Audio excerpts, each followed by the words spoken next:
وہ tyre civil چپل پہنتا ہے، توصیف نے مسکراتے ہوئے کہا اور شہلا ایک بار پھر کھلکھلا کر ہنس پڑی۔ اب مجھے کیا معلوم تھا کہ وہ میرے متعلق کہہ رہا تھا، بہرحال چھوڑو، پہلے یہ بتاؤ کہ تم کہاں گئے تھے؟ پتہ ہے میں 1 گھنٹے سے یہاں بیٹھی سوکھ رہی ہوں، شیلا نے کہا۔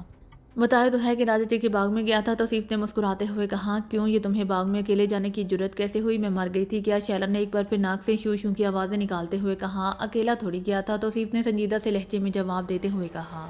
ہے تو پھر کون گیا تھا تمہارے ساتھ؟ شیلا نے چونک کر پوچھا۔ اس کے چہرے کا رنگ پھر بدلنے لگا تھا۔ تمہاری یادیں، توصیف نے جواب دیا اور شیلا ایک بار پھر کھلکھلا کر ہنس پڑی۔ سچ بتاؤ کہاں گئے تھے؟ دیکھو مجھے جھوٹ سے نفرت ہے، سمجھی؟ شیلا نے کہا۔